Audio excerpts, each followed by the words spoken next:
Hey guys, Coach Jared here. Today I'm excited to announce that we brought on Coach Chad Funderburk, owner of Gap to Gap Baseball, today, and I'm pretty excited to have him on. So I'll let him go ahead and introduce himself. Thanks, Jared. Appreciate it. My name's Chad Funderburk. I own Gap to Gap Baseball Academy here in the Quad Cities. Just branched out to Bluffton, South Carolina as well, and a couple more things on the horizon. So excited to be here. Thank you. Cool. All right, let's get into your background. Okay, so I know you got kind of a unique background, and so just kind of talk us through it. Like start out with your high school journey, and then kind of build up to where you're at now. Okay. Multi-sport athlete growing up. Multi-sport athlete through high school. Loved baseball, basketball, football, golf. I had a ball. I was kind of interested in figuring out how to play it, truthfully. Mm-hmm. So through high school, obviously multi-sports. About 13, 14, started kind of really getting into golf a little bit more. So it became difficult to do everything, but continued to. Had offers, through high school, PGA state champion and stuff like that, things like that. So it was decent. Then as we're getting closer and closer to college, trying to figure out where I can play, and had offers in different sports. Ended up playing golf at the University of North Alabama. It's a small Division I school in the northwest corner of the state. Absolutely loved it. Loved the game. From there, turned professional afterwards. Played professionally for 9 years. A bunch of mini tours. You name some small little town someplace in this country or some other country. Mm-hmm. And I probably saw it playing some golf and chasing that ball around. So that's the athletic portion of the background. I mean, obviously I made it a bit shorter.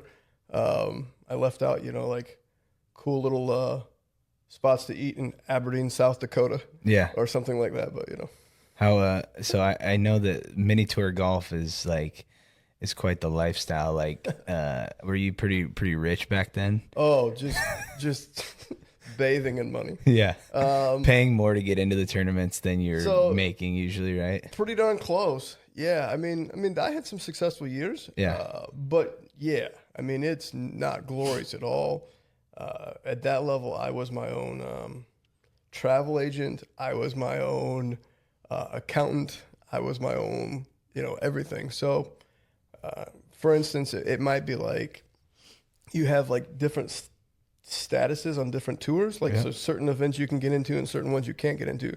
So it'd be like, hey, I'm playing the Dakota tour and I'm in, who knows, Aberdeen, South Dakota or something. Right. But I got into like a tour that has a higher status. I got into one of those events just based on like a world ranking or whatever.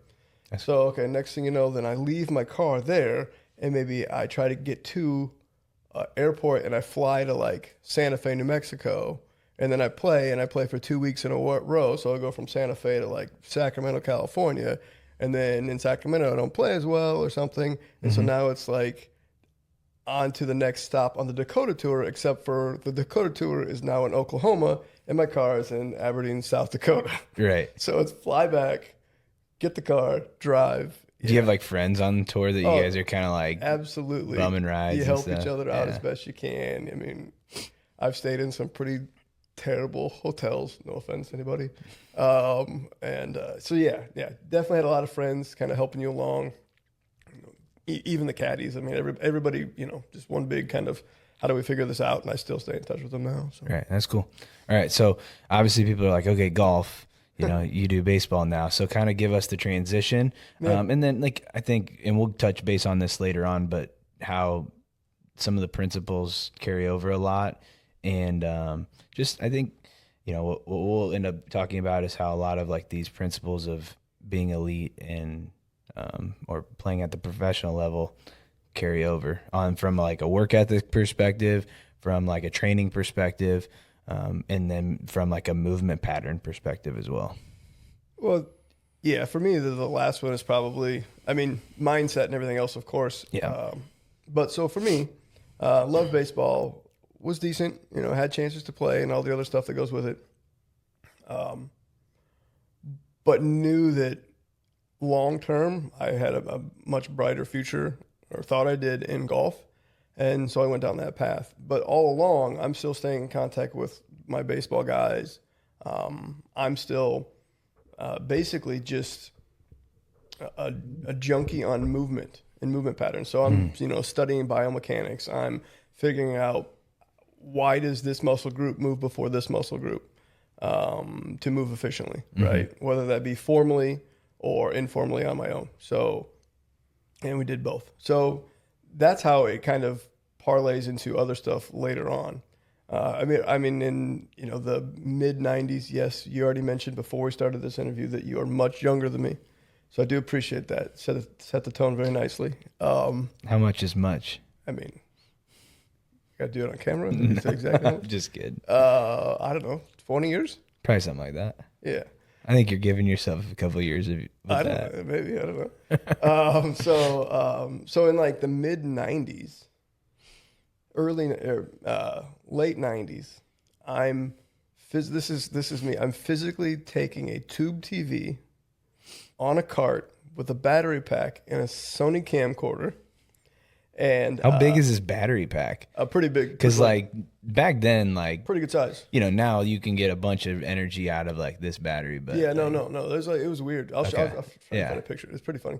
But picture like a 16 or 18-inch tube TV or whatever up there, and I would take dry erase markers to the driving range with my guys or my baseball players. I'm still talking baseball players at the time, and we're literally like recording it and then playing it back and drawing on the tube TV with dry erase markers and a flexible ruler, talking about like swing planes and body movements and what's moving first, and am I loaded in the right area of my body to be able to rotate this thing around me, whether I'm talking about a bat or a club. And now I wouldn't say it's the basis, but I mean, I'm doing it to this day just on an app on my phone. Software, yeah. Yeah.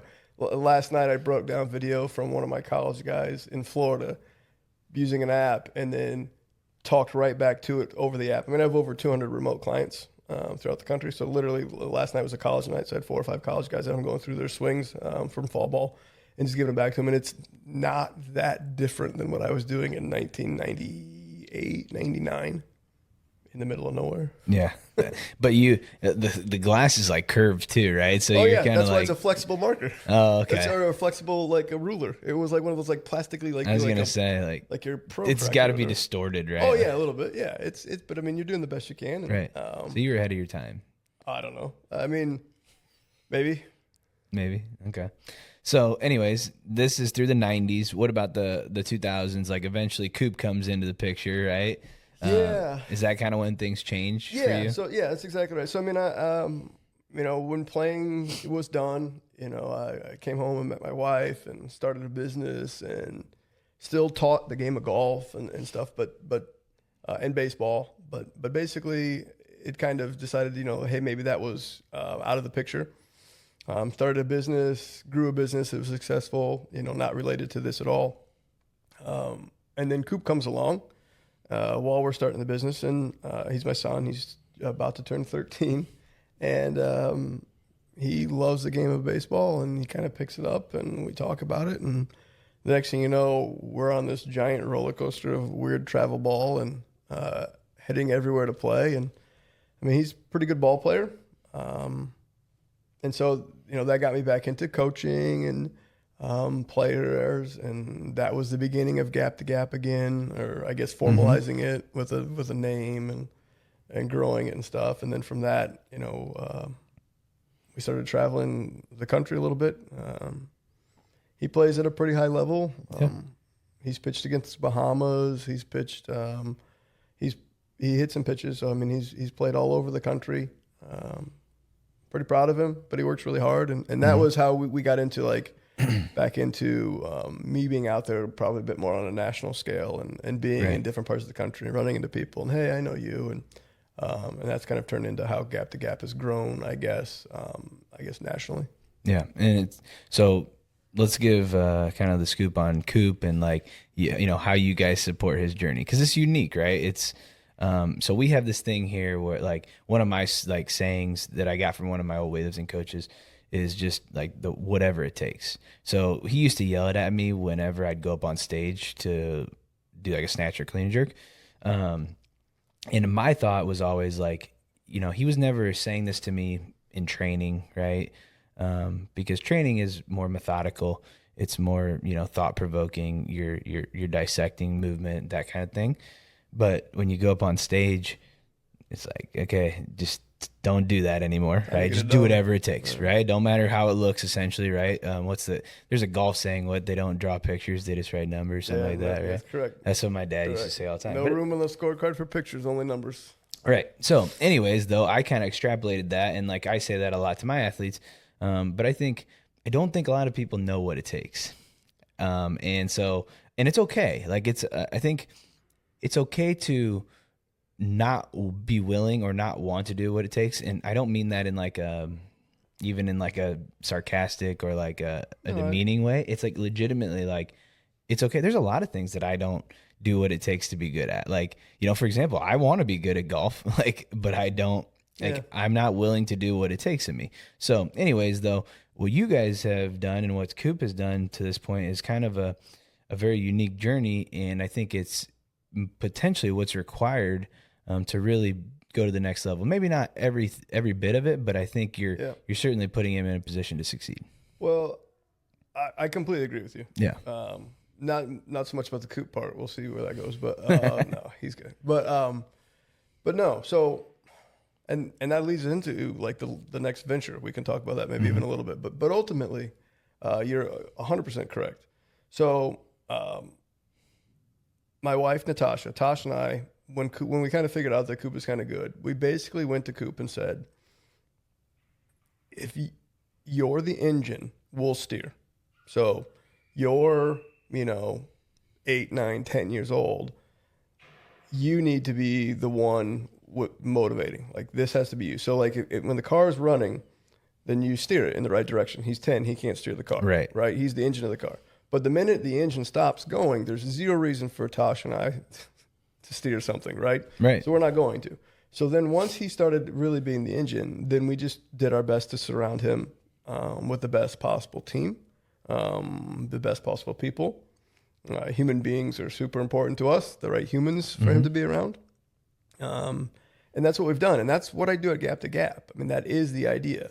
It is athlete-centric. So what is absolutely needed for that athlete to succeed?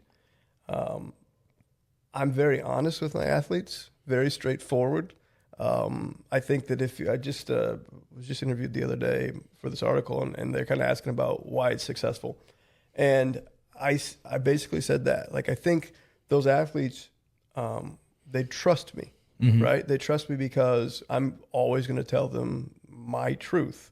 And then they know that it's coming from a spot of caring, and I care for them, and I care for them. Like, it's weird, but I say it a lot. Like, I love you in a non-creepy way. Yeah. So like the non-creepy part's important. You can't leave that part out. But so love you in a non-creepy way. And so, hey man, that part right there is just not quite good enough, right? The work this past week that you did wasn't quite good enough, and it's okay, but then you're going to get what you earn. We talk about that a lot. Yeah. So like if you don't want to put in the extra work, that's fine. You can't have D1 goals, right? And a high school work ethic. That won't work. Your goals or maybe your expectations need to match the inputs, right? Correct. So 100%. And just like you said, like I don't like look down on someone who comes to me and doesn't want to play professional baseball or doesn't want to play at at a college level. Any level in college is absolutely amazing, by the way. 7% of high school baseball players play college baseball. So that's huge. And this next year it'll be a little bit lower. It'll be 5.8 or something like that. Because the sport's growing essentially. Yeah, as it's growing and then the restrictions and team sizes after COVID and stuff like that. Gotcha. So when you're talking about trying to play in college and be in the top, 5 to 7% in the country, it's huge, but you have to work at it. So I just always, I've never understood. I chase greatness, like what we're doing. Right. I need to be a better instructor. I need to be a better this. I need to be a better that. How do I do it? As opposed to, it'll just happen. Right. So my dad is funny when we played golf growing up. So he played a lot of golf, and he wanted to get his pro card, and he ended up, this was before I was born, he fell off a roof. So he's a sighting applicator, and he fell off a roof and shattered both of his elbows, and that kind of took that dream down. But anyways, we played a lot of golf growing up, and you know how easy it is to get frustrated playing golf, right? I'm mildly aware. Yeah. So anyways, like I would take lots of time off from the sport, right? Like while I played my other sports, and then I'd go out because I was a pretty decent little golfer, and but when I'd go out there after taking time off, I'd get really upset that I wasn't playing very well. And he's like, he would get upset because my expectations didn't match. He's like, Yeah. you can't come out here and expect anything when you haven't put in any time. Like, you haven't played any golf. And he wasn't even saying it in like oh, you should have put in the work. No. It was just like, hey, just come out here, have fun, don't have expectations, because you haven't played any golf, right? Like, Yeah, I talk about it sometimes. I've definitely pulled guys aside and said, hey, looking at your workload the last month and a half, you haven't earned the right to be upset with this performance. that's exactly right. You haven't earned the right, man. But here's the other way we could twist it is like, when you do start putting in the work now, not that you should have taken the time off or that you shouldn't have put in the work, but now you could almost be optimistic about your future, because it's like, okay, we've now created a game plan. It's kind of like when we get athletes in here and I'm like, okay, like the fact that you're as good as you are without this type of training, pretty impressive. Now you should be confident knowing that you're about to implement this training. Or for you guys, it would be like, now that we have a game plan where I'm going to see you once a week and I'm going to send you these things to do and you're going to do them, like you have to be confident that where you're at right now is not going to be where you're going to be in the future. Yeah, no, that's. I mean, I think we're in alignment there, 100%. Just like for me, I also understand, like, as we're building a team around our athletes, which I'm thankful, is including you more and more with my guys. There's a whole lot more to it. It's not just skill acquisition, right? So we got to be able to move. We got to be able to do it at an elite level, an elite mover, whether it be powerful or clean, the right sequence, right? Those are all super important things to me, and that to me is building the total player. And so I agree with you. It's definitely important that they see me or whatever to some degree, but I'm not here to steal mom and dad's retirement or anything either, right? You got to make it all work. But no, it's absolutely correct. The athlete has to be driven.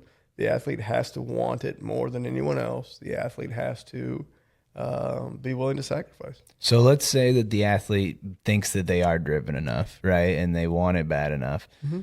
So kind of going back to Coop, maybe we could give some examples of what does Coop's day-to-day look like? Because it's different than most kids that are 12 years old, right? Yeah. So, and again, we're not necessarily saying that this is every kid's journey, right? You talk about that a lot. You got to kind of own your journey, that kind of thing. Captain of your own ship. Right. So we're not necessarily saying this, but I just want to give an example of like, hey, like you're this far away from what it takes currently. Like, Coop might be here, and I think most kids are way over here.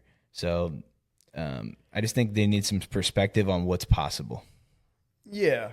So I guess I would preface it by saying that just because Coop's doing it this way and I've got people that do it this way or similar doesn't mean that you can't do it other ways. Right. Because there's plenty of people that, are multi-sport athletes that take complete time off and then make it to the major leagues. Right. Or make it to play college baseball, wherever their goals are. But in Coop's instance, in Coop's case, he just loves baseball. He loves baseball and he loves training. So his journey is definitely different. On a day-to-day basis, so we travel quite a bit for his baseball. Yep. So about a year and a half ago, we decided, or he kind of brought it to us and we started talking. Because of his travel schedule, he had missed 30-some days of school in a semester between like USA baseball stuff and his national travel team and stuff. And so we interviewed and found the right online academy for Coop. So he goes to Ignite Christian Academy, where he goes to school about 4 hours a day, right on the computer at home, has lectures, basically like college. His teachers have office hours where he can go in and see them virtually if he's got a question and stuff like that. So it's about 4 hours of school a day. It's about 4 to 5 hours of training a day, maybe a little bit more. So a few days a week, that includes you here at Rep, and it's tremendous. And then it may be his throwing program is anywhere from an hour to maybe 2 hours a day, depending on, so it ebbs and flows depending on what day of the week it is and where he is in his season. And then he's going to hit for an hour and a half a day, and then he's going to take infield. The throwing is the pitching. So, but when I say but throwing, he's playing baseball in some capacity or practicing almost every day. Yeah. Maybe 6 days a week. 6 days a week. And even like on the off day, it's probably like extra sprints or jumps or something. Right.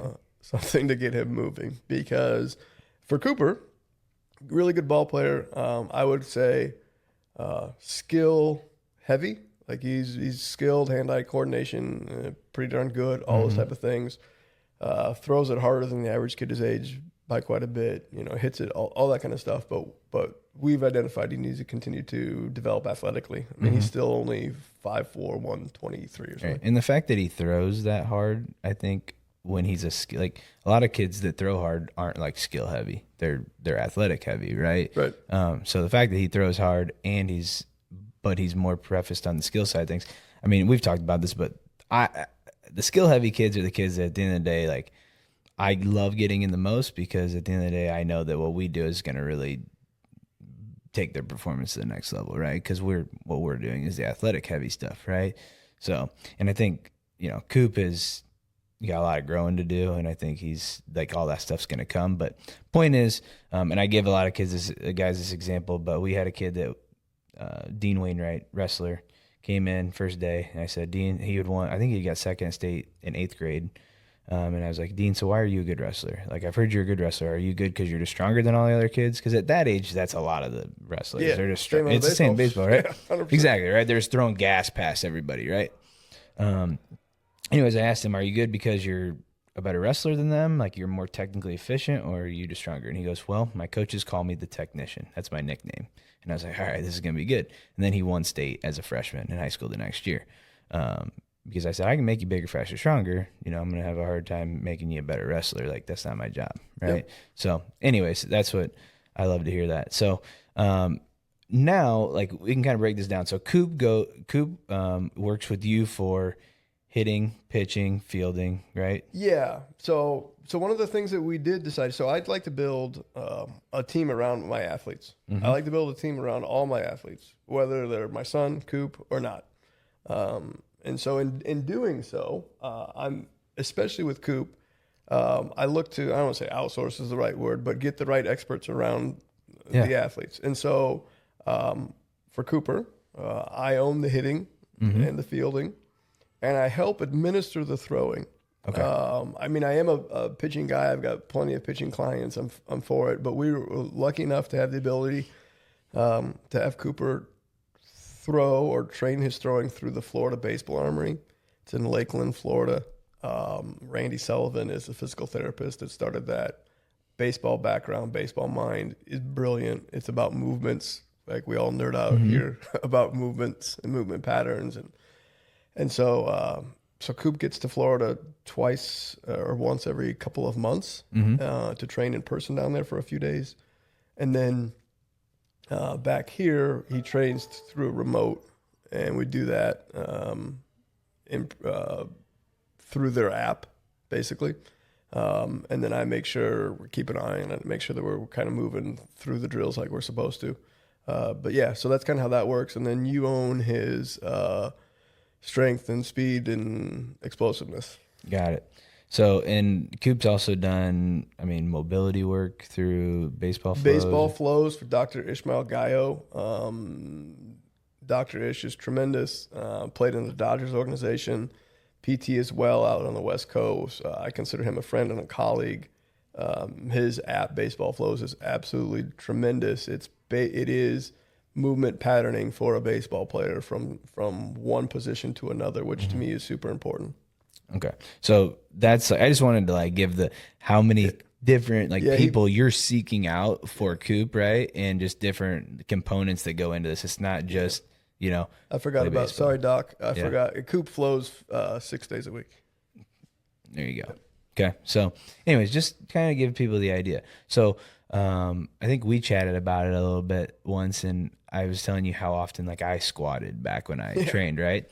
And I kind of compare it the same way as like, I just don't think people, they just don't understand the volume of training sometimes, or the volume of one skill work, like, or one, like doing one thing over and over and over again that it takes to truly like get good at it, right? Or to perfect it, or what the maybe the pros or the, you know, even collegiate baseball players are doing, right? Or athletes of any type. But I just think it's the overall, like, they sometimes they're not able to comprehend that other kids are actually doing that amount of volume of training. Yeah, no, I completely agree.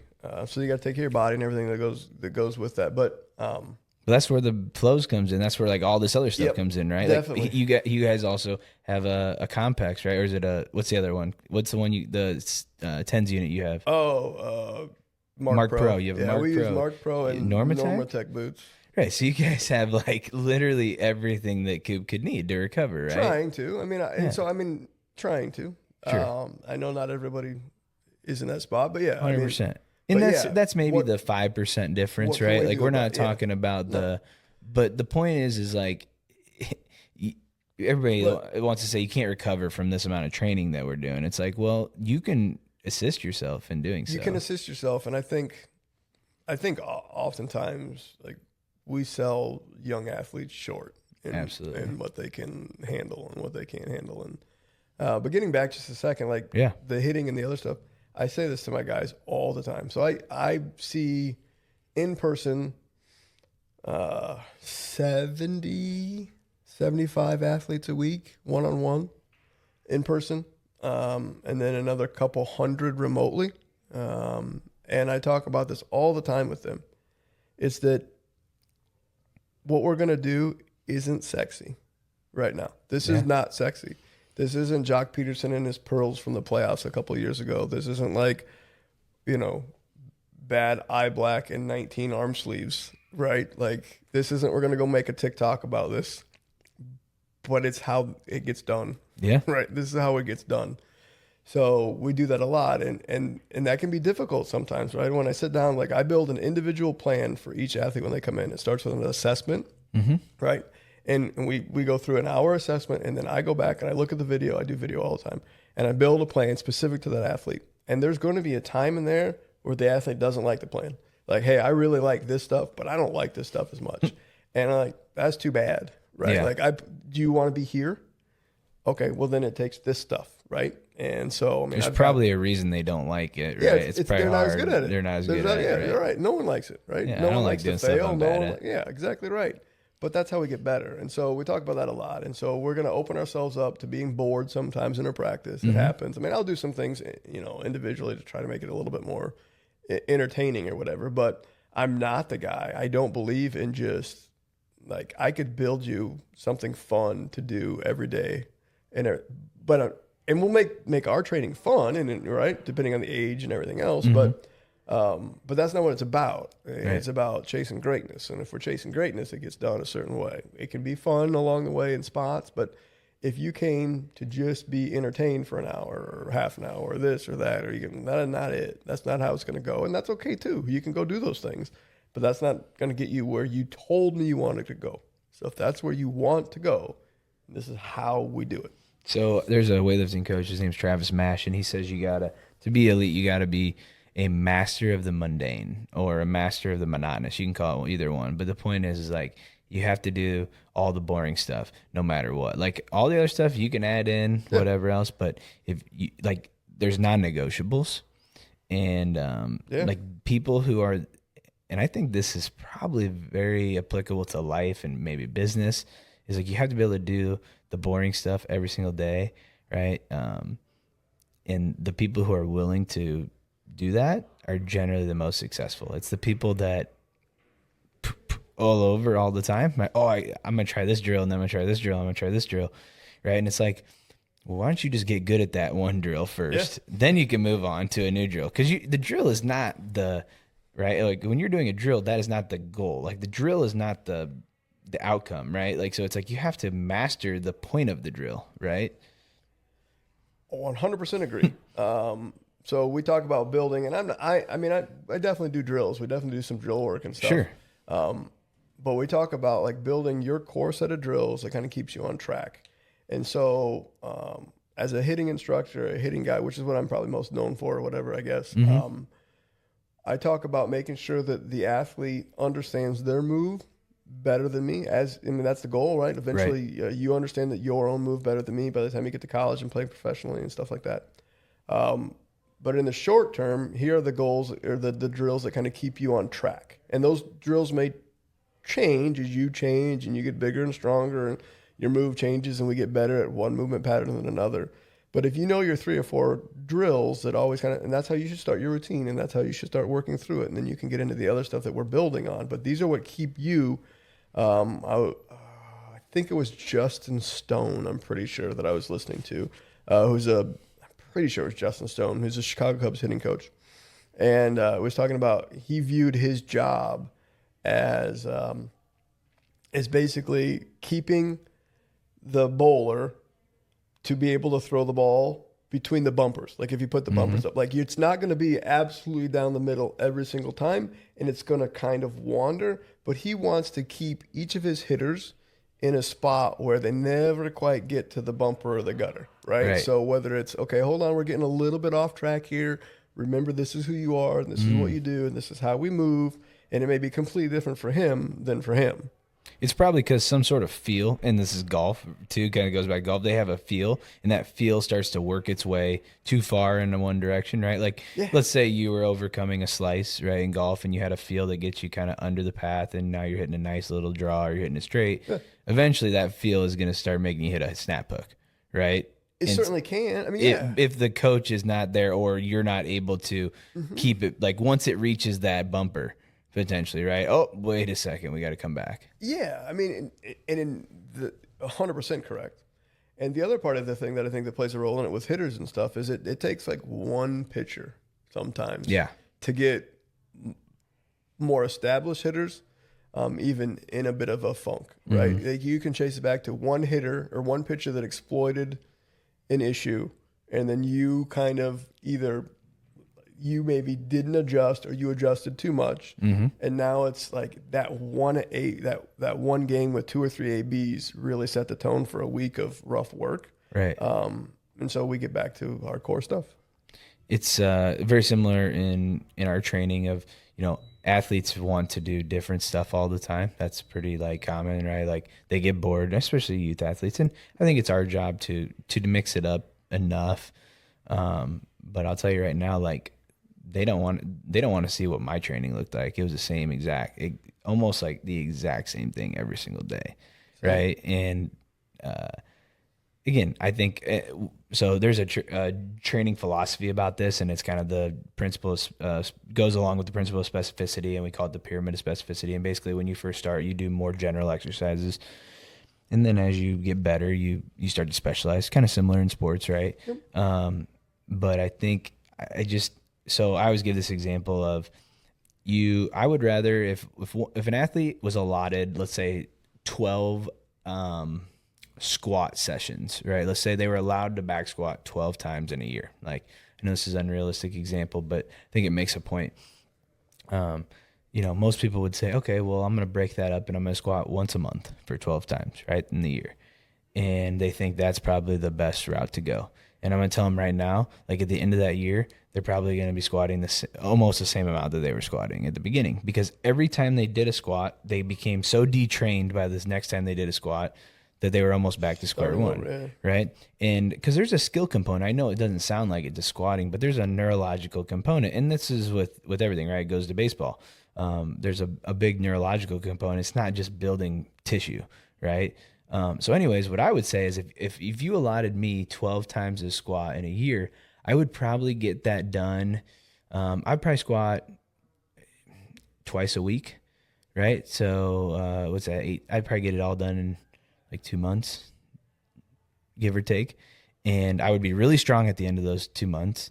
And then, obviously we don't want to have to take that whole time off. But even if I was forced to take the rest of the year off, I would still be stronger at that end of the year because I actually built up a skill of squatting. I was actually good. Now, by the end of that 2 months, I was probably pretty decent at squatting. And you don't just forget that. You might be rusty, but it kind of goes back to the same thing with sports and skill training is you have to give it time to build the skill, right? You have to be able to do the same drill or the same, put in the same work, enough repetitions to build the skill. If you just do it one time and then we don't touch it again for, a month. And that, 100% agree. And that's what's really hard.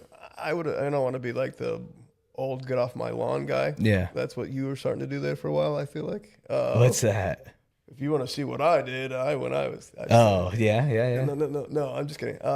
But it's true, right? So like a lot of times you have to tell these kids, that it's not instant gratification, and it's not like, well, this video game ended, I'll just play again, and then you get to go do all the fun stuff again and all the fun stuff again. That's not really how it works, and that's okay. I mean, there's okay to have balance in life too, but that's not this. And so to me, it's about the kids that make it.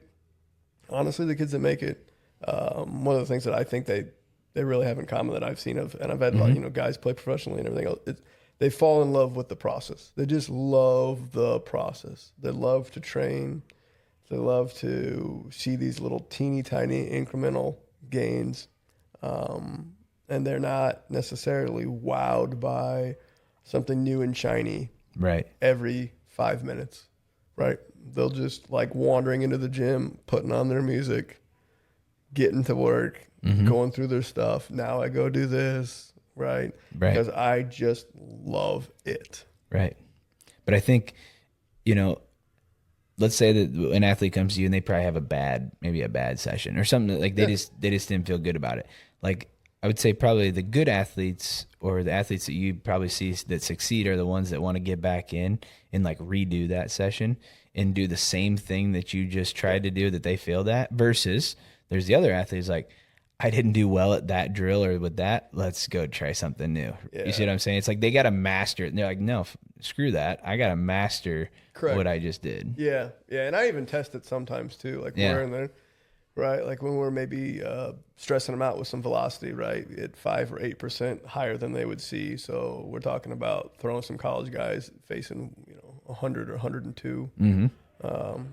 105 on the machine. Jeez. Being like, hey, and we don't live there. Right. I mean, we don't live there at all. Right. But, and then you'll watch it and it doesn't go well. And I'm like, all right, so now we're going to, and they're like, no, let's circle back. I want to get back in there again real quick. Right. And so for me, we do it to see like, so I build a progression. So we have our everybody's different, but it basically starts with the general concept is it's going to go T, it's going to go front flips. It's going to go BP, it's going to go live, and then it's going to go what we call battles or stress. And so that's what I just described there. And we're looking to see the move that we're building eventually leaks at some point, right? Where does it start to leak? Does it start to leak at front flips? Probably for that 8-year-old, 9-year-old. Yeah, maybe even on the T. So we got to keep building, right? And then, but eventually we get to a spot where it's 100 miles an hour and it's not leaking much. Right? Now we're like, okay, now we've built a move that is playable, right? This thing works. Right. For you. And so, I mean, do it with my younger hitters too. Like the other day I had Coop at 67 miles an hour from 40 feet. That's the equivalent of 100 miles an hour from 60 feet, 6 inches. Wow. It didn't hammer every single one. Sure. He's all right. It's just, every time you're talking about this, like, and this is what I do in general in life, but I try to draw parallels between like what I know, and you're saying like you're going to kind of push the athlete until we see the leakage, right? Yep. We want to see, okay, where do things start to break down? In my world, I know a lot of athletes, they don't push themselves hard enough to ever see. So in Olympic weightlifting, it's a very technical sport, right? And it's kind of funny. It's actually very common amongst coaches. And I'd love eventually to talk about maybe some things that you see that coaches, preach on that you're kind of like, Sure. But anyway, so like there's a lot of coaches, they're like, we're just going to do a light technique day. Okay. That's a very common, like, we're just going to stay light today. and we're going to work on technique. And this can be with like pretty advanced athletes. They're like, I'm just going to go light today. My issue with that is you can make every single mistake in the book and get away with it when the weight's lighter, right? And so like in your example, probably like with certain, maybe like a soft toss or certain drills, like, and I'm not saying those are not valuable tools, especially as warm-ups and, you know, especially for lower level guys. And again, more it's like it's an incremental build up. You know, for us, we're going light to warm up, but the point I'm getting at is like, I need to get you to a point where I start seeing the technique break down. And it's, you know, and where you can get feedback, right? It's like, if I don't put enough weight on the bar, I have no feedback. It's like, that felt good because it was really light. Yeah. That felt good. That felt good. Meanwhile, I'm actually doing a lot of things wrong, but I'm getting away with it essentially because it's so light. And so it sounds like to me, like you're saying, hey, we got to get to the point where you can't get away with some of your flaws. Yeah, no, right? 100% agree with that. I am still conscious of the other way though too, right? Like it can't just be like, hey, here you are in the deep end, figure it out. Like I've listened to some coaches say with like younger players, and they're just stressing these 9-year-olds with like 65 or 70 miles an hour on a machine, and they're like, well, they need to figure it out. We're going to see if they can swim. And I was like, all right. And I was like, well, ever thought of like teaching them to swim before you throw them in the deep end? So it's just as much, I talk about this a lot with my athletes, when we're putting you on 100 or whatever, it's not all the time, but when we're like stressing you, and it might be like a 9-year-old seeing, you know, if the average 9-year-old throws 45 and some throw 50, then I'm going to put the 9-year-old at 52, 53, 54, and we'll see what it looks like. That's the stress part. That's the battle for them. And then it's also to see where it breaks down for me. Like, maybe we need to go back and teach. So it's not just the athlete. It's like in my teachings, because I want to be better, right? So what are we seeing? Why are you breaking down here when you don't in other spots, right? When you don't, when I'm just throwing BP to you, or you don't when. And so then, you know, obviously there's a timing mechanism and everything else that comes into play with that. And so a lot of times it's about being able to be organized and on time. Right. And it probably doesn't take like 105 to get to see form breakdown. Like, you know, for example, like I still expect, like a lot of times I'll expect the athlete to still make the lift. I'm not expecting them to fail the lift, but they can make it and there can still be things wrong with it. Yeah. For example, like the kid can still hit the ball, but he might hit a pop out, like he might, you know, pop it up, right? Or he might get on, like, you know, he might just foul it away. And like he's just barely missing, or he might have got it off the end of the bat a little bit, right? He got out too far on his front foot. And so like, we're not talking about, like, we're talking about just these smaller, like, wait till we're not just ripping every ball, essentially, right? Like, it's not going for, like you said, throw him in the deep end. We're going to wait until he can hit, like, literally hit the ball. Like, he hasn't hit the ball yet, right? Yeah, no, we build up to it. So, I mean, oftentimes, there's not battles until a couple of months into seeing me, right? I mean, depending on what we have going on and where the athlete or the student's coming from. So, no. And then again, the battle looks a whole lot different for a 9-year-old versus, you know, a 22-year-old that spends 2 or 3 months in the summertime up here that comes from Florida to get better before they're draft eligible or before they're, you know, heading back for college or whatever. So okay, so like kind of to wrap things up a little bit, I want to start going over, you know, what's kind of your, I would say, could you try to describe your general training philosophy for your athletes? Like what makes you guys different, right? What does kind of gap to gap stand for? I know you said athlete centric. You maybe, you know, expand on that a little bit. Sure. So like I mentioned earlier, I do a lot of video analysis, and we start right off the bat with an assessment. So I don't believe in building one plan and then having everyone fit the plan. So I'm going to build multiple plans, and if I've got 500 athletes, I probably have 500 different plans. Now there'll be some similarities, right? But so it takes into account like how they move, what they've learned before, where I kind of see they're going, where their goals are going. We build a plan step by step. During that plan, I'm also trying to figure out during the assessment and then the subsequent sessions afterwards, really trying to figure out how they learn. Like some people are very much into the video stuff, and we can talk in nerdy talk about co-contractions of the back hip in order to feel the load as opposed to being quad dominant. And other people, you can't have that conversation with a 9-year-old, right? Right. So then you get into the drills that they'll feel and be able to do it. But again, all athlete centric, all designed for them. And I believe, especially with young athletes, teach them the 30,000 foot view of the movement pattern, teaching them, how we're going to move, and then circle back and get things like where the bat's going to be at that one specific set moment. So we do a lot of med ball work, do a lot of like aqua bag and aqua ball work to physically get them moving better, as opposed to just, hey, look at this one specific spot. We need to get the bat here. Well, we need to be able to move the bat to there and here and move it's probably pretty important for the younger athletes, especially, right? Like if you don't move properly, it's like that's step one. Yeah, I mean, there's a lot of, and I get some funny looks sometimes where I can think of one. They're great. We still stay in touch now and everything else. But years ago, Dad came in and we were talking to this young player, and he's a pretty good ball player, but I mean, he's like super young, super young, like one of the youngest I've ever taught. And we spent like 35 minutes basically like throwing a basketball like it was a med ball, because the 5-pound med ball was way too heavy because he was 6, right? Yeah. And so we just started like basically doing like med ball work and scoops and other things with a basketball. And the kid's playing now, and he's playing really well.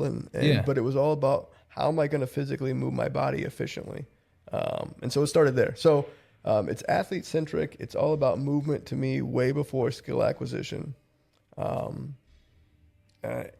And I care. I mean, I think the biggest thing is like literally, I just care. Like your success, I'm invested in. Right.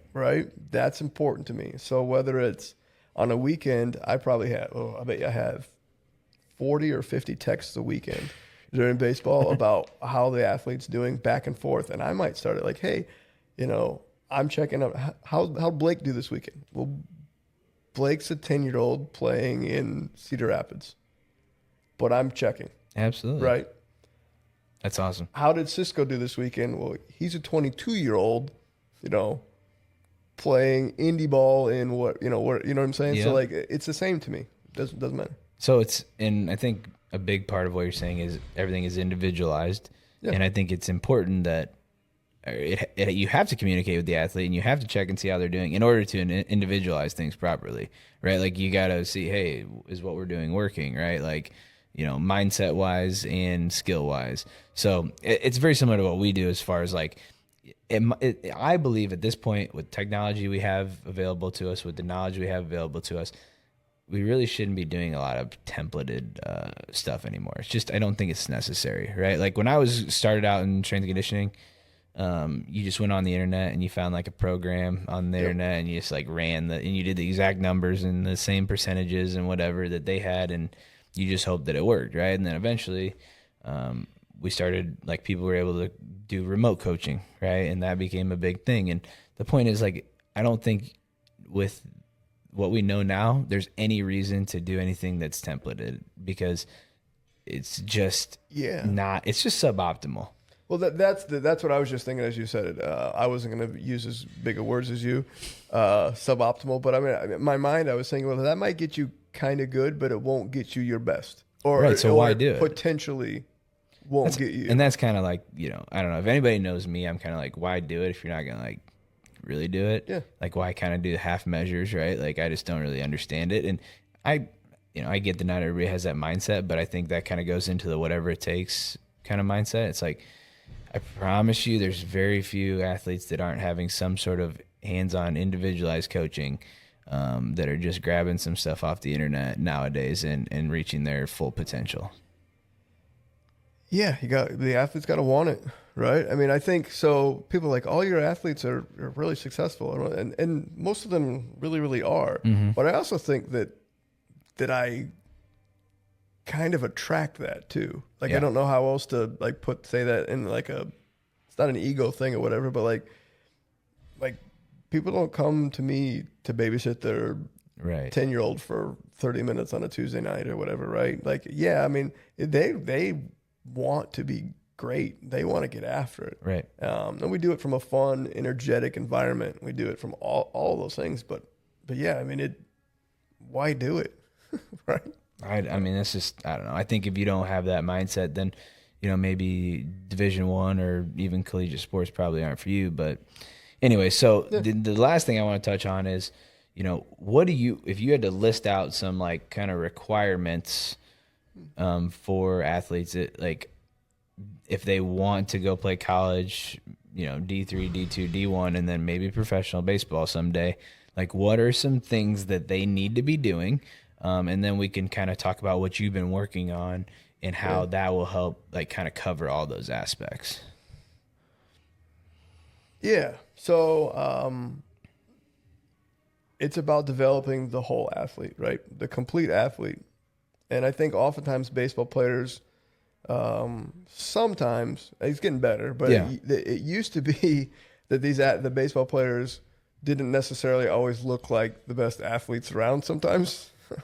There's still some examples, right? There's some outliers, but ultimately, so to me, it's about attacking everything. So find people that you trust that can help you with your movement patterns, with your skill acquisition through hitting, pitching, infielding. Those are like absolutely bare minimum. So those are guys like you. Those right? are guys like me. Yeah, okay. Those are guys like me.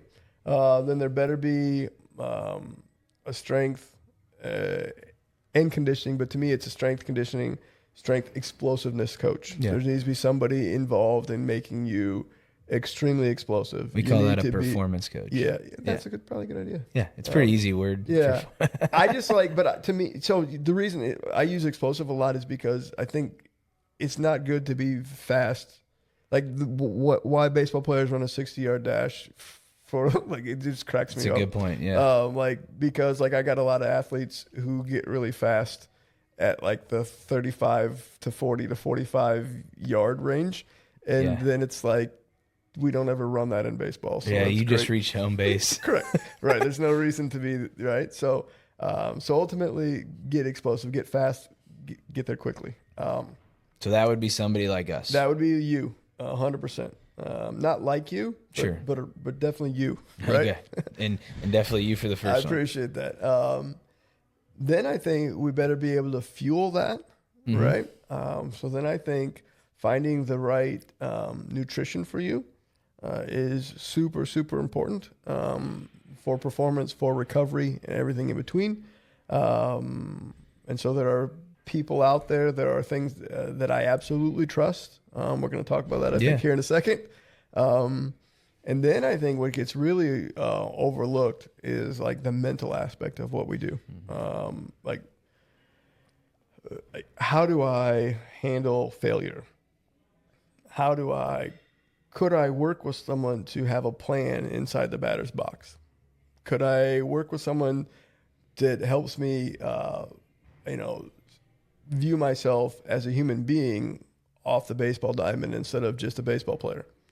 And if all those things are taken care of, then ultimately I'm a better player. I'm a better athlete. I'm a better human. So I believe like in total athlete, total human, total player development. So I would want all the baseball components covered. I would want the athlete performance department covered, explosiveness. Then I would want the nutrition absolutely covered to aid in everything. And then, of course, we want like the mental skills section. But hopefully the mental skills goes slightly beyond baseball in my mind. So it's not just, how do I mentally perform better in the box or on the mound or that, but how do I still, operate as a successful human and view myself truthfully, because for me, like I was tied to my profession for a real long time. Like I was 100% like literally like I would go someplace and it'd be like, oh, you're the golfer. You're the golfer. And like to the point where I was like, and then when golf and then ended, when it's over, then what was I? Yeah, I'm dealing with that a bit at the moment. What was I then if I'm no longer the golfer? Yeah. So now I'm the hitting guy? I don't know if I like that. Yeah, right. Yeah. No, I'm all right. Like I'm a decent guy. Exactly. So and that's super important, which is why we've got something coming out. Yeah. So you go through that. We're basically Chad. I'll let Chad take reign and explain it, but we're helping out with it. We're going to be involved in it, and we're kind of excited for it. So yeah, I'm super super excited about it. So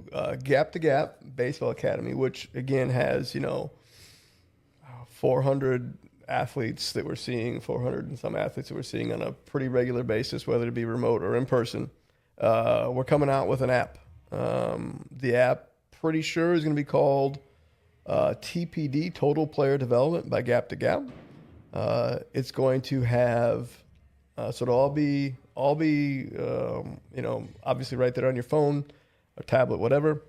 But it's going to have the 4 major components that we talked about. So there's going to be hitting and fielding and pitching and arm care instruction and outfield play. There's going to be an athlete performance section that will be all run by Richmond Elite Performance. And Jared and his team will be heading that up. And so we'll be building basically a better athlete through this app. There'll be workouts. We're looking at having new content roughly every month for everybody. It's going to be subscription based. There's going to be, so we've got Richmond Elite Performance, myself, Joe Karachi, who runs a Gap to Gap Low Country in Bluffton, South Carolina, who's got an extensive coaching background at Eastern Carolina University, multiple JUCO stops along the way. He's a great instructor, great coach. I trust Joe a lot.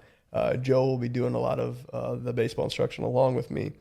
Then we get into nutrition. Nutrition's going to be headed up by Nick Lemke. And Nick is a great guy out of the Seattle, Washington area, who's a registered dietitian who specializes in sports nutrition for fueling athletes between the ages of 10, 12 to 25. And he's about getting you to your performance. So there's going to be things along the way in there, coaching tips. There's going to be ideal breakfasts and everything else along the way, depending on where you are in your training, whether it's the off season, whether you're building, whether you're muscle, whether you're one of the few athletes. Most baseball players need to gain weight, truthfully. Right. They just need to get bigger, faster, stronger, but maybe it's the other end, so Nick can help with that too. Mm-hmm. And then I'm pretty excited about, so I'm super excited about all those, but then there's also going to be Rob Parson. Rob is a mental skills coach, master's degree. He's brilliant at what he does. And Rob's going to be giving us guidance along the way as to how we can help these athletes still stay well-rounded human beings, how they can have a plan in the box. He played college baseball. He's a mental skills coach for a college in California, University of California. He's trained under several major league mental skills coaches as well.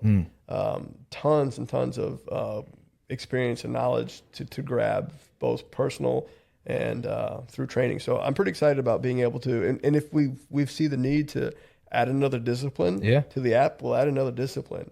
I want everyone to be able to come to one particular spot, just like we're doing with our athletes here, and how can we do it on a more global scale? Right. How can we kind of scale that? Scale what we're doing here? Yeah. No, I think it's going to be really cool.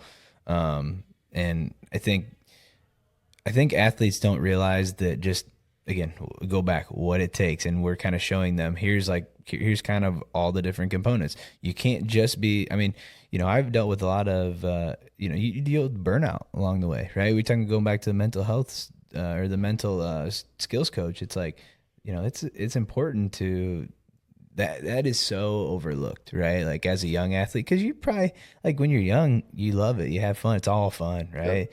Eventually it's not, always, right? Like some parts of it aren't, right? And I think it's super important to have all those components, right? So I'm super excited about it. Well, I'm thank you. I'm thrilled that you're a part of it. I wouldn't want to do it without you, so I'm appreciative. Yeah. All right, man. Well, let's wrap it up. Where can people, first of all, go to look and kind of be aware of when the app is going to be coming out? Yeah. So gaptogapbaseball.com is my website. There'll be links there. We're targeting a January 1st launch date. I'm pretty sure that's going to happen. We're continuing to film content now and everything else. So gaptogapbaseball.com, you can stay up on everything. That's how you can work with me remotely. There'll be links to each of you guys too, right? Through the app, you'll be able to, I don't want to leave that part out. You'll be able to actually work with each of these different disciplines individually as well on a remote basis if you'd like to, which I would strongly encourage. And then of course there's, my Facebook and Instagram, Gap to Gap Baseball Academy. You can find those on there. And if they want to work with you remotely or even in person, because I know we have a lot of local listeners, just reach out to you on any of those platforms? Yeah, any of those platforms are fine. I'm probably going to direct you to the website, because there's like an athlete questionnaire that gets filled out, and then it kind of guides me as to where we're going to go from there. And then we would start with our assessment. Cool, man. I appreciate you. Awesome. This was really fun. We'll do it again. I appreciate it.